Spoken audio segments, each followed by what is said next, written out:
नमस्कार दर्शकों, आप सबका हमारे सुनीता भक्ति चैनल में एक बार फिर से स्वागत है। दर्शकों, आज हम श्रावण मास महात्म्य के 22वें अध्याय का वर्णन करेंगे, जिसमें श्रावण मास में किए जाने वाले संकष्ट हरण व्रत का विधान का वर्णन किया गया है। ईश्वर बोले, हे मुनिश्रेष्ठ, श्रावण मास में कृष्ण पक्ष की चतुर्थी तिथि के दिन सभी वांछित फल प्रदान करने वाला संकष्ट हरण नामक व्रत करना चाहिए। तो इस पर सनत कुमार बोले, किस विधि से यह व्रत किया जाता है, इस व्रत में क्या करना चाहिए और किस देवता का पूजन करना चाहिए, इसका उद्यापन कब करना चाहिए, इसके बारे में मुझे विस्तार पूर्वक बताए। ईश्वर बोले, चतुर्थी के दिन प्रातः उठकर दंत धावन करके इस संकष्ट नामक शुभ व्रत को करने के लिए यह संकल्प ग्रहण करना चाहिए। हे देवेश, आज मैं चंद्रमा के उदय होने तक निराहार रहूंगा और रात्रि में आपकी पूजा करके भोजन करूंगा। संकट से मेरा उद्धार कीजिए, हे ब्रह्मपुत्र। इस प्रकार संकल्प करके शुभ काले तिलों से युक्त जल से स्नान करके समस्त आहनी कृत्य संपन्न करने के बाद गणपति की पूजा करे। बुद्धिमान को चाहिए कि 3 मासे अथवा उसके आधे परिमाण अथवा 1 मासे स्वर्ण अथवा अपनी शक्ति के अनुसार स्वर्ण की प्रतिमा बनाए।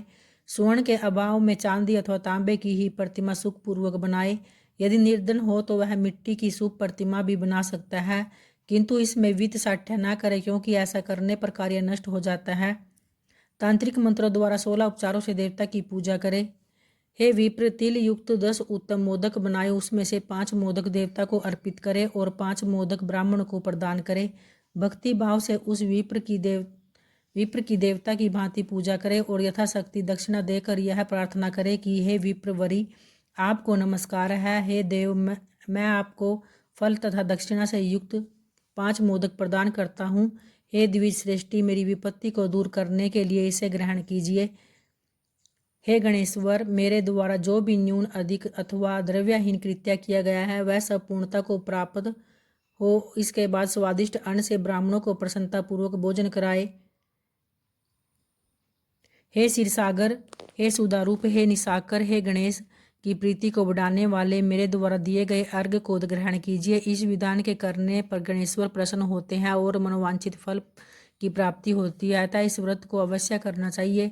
इस व्रत का अनुष्ठान करने से विद्यार्थी विद्या प्राप्त करता है, धन चाहने वाला धन पा जाता है और पुत्र की अभिलाषा रखने वाला पुत्र प्राप्त करता है। मोक्ष चाहने वाला उत्तम गति को प्राप्त करता है। कार्य की सिद्धि चाहने वाले को कार्य सिद्ध हो जाता है और रोगी रोग से मुक्त हो जाता है। विपत्तियों में पड़े हुए व्याकुल चित्त वाले, चिंता से ग्रस्त मन वाले तथा जिन्हें अपने सूर्यजनों का वियोग हो गया है, उन मनुष्यों को दुख दूर हो जाता है।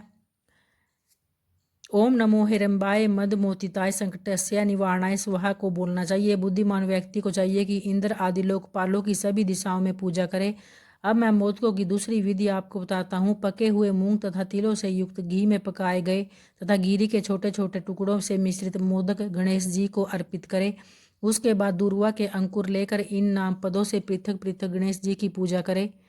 उसके बाद उन नामों को मैं गणादीप, हे उमापुत्र, हे अनगनाशन, हे एकदंत, हे मूषकवाहन, हे विनायक, हे ईशपुत्र, हे सर्व सिद्धि प्रदायक, हे विघ्नराज, हे सर्व संकट नाशन, हे लंबोदर, हे गणाध्यक्ष, हे बालचंद्र, हे सिंदूरासुर मर्दन, हे विदा निदान, हे विक्त आदि 21 नामों से गणेश जी की पूजा करें। उसके बाद भक्ति से नम्र होकर प्रसन्न बुद्धि से गणेश देवता से इस प्रकार प्रार्थना करें कि हे विघ्नराज, आपको नमस्कार है।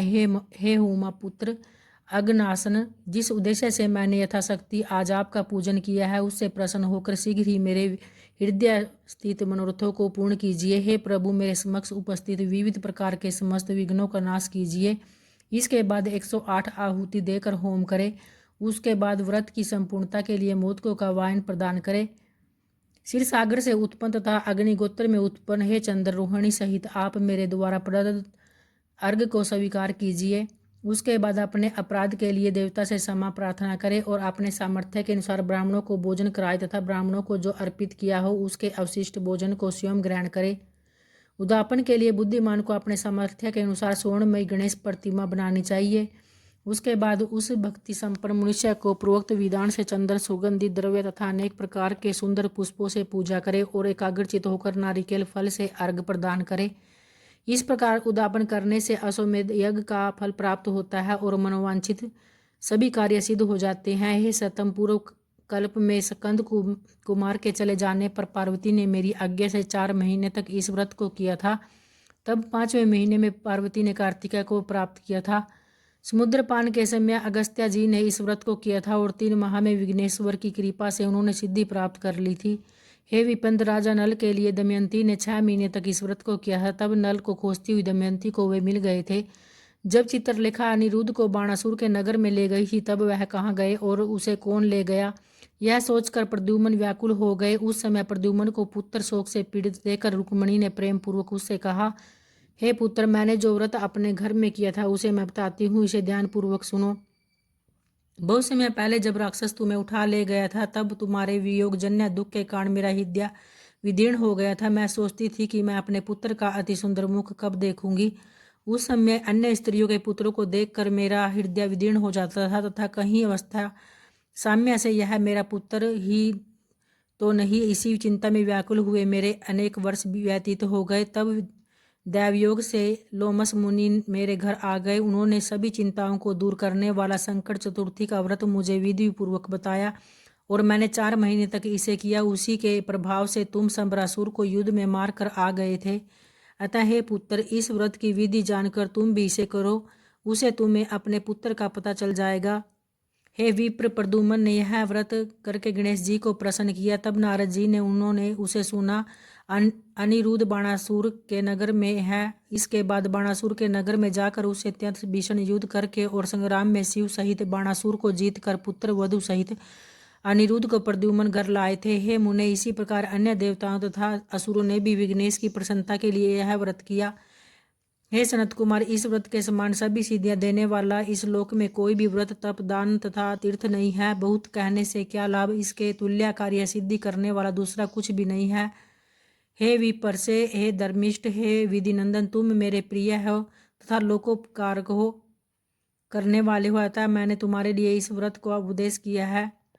तो इस प्रकार से श्री स्कंद पुराण के अंतर्गत ईश्वर सनत कुमार संवाद में श्रावण मास महात्म्य में चतुर्थी व्रत कथन नामक 22वां अध्याय पूर्ण हुआ। दोस्तों, वीडियो अगर पसंद आई हो तो मेरी वीडियो को लाइक ज़रूर किया करें, क्योंकि इससे आपको महत्वपूर्ण वीडियो का नोटिफिकेशन आगे भी मिलता रहेगा। तो प्रेम से बोलिए जय भोलेनाथ की, माता पार्वती की जय।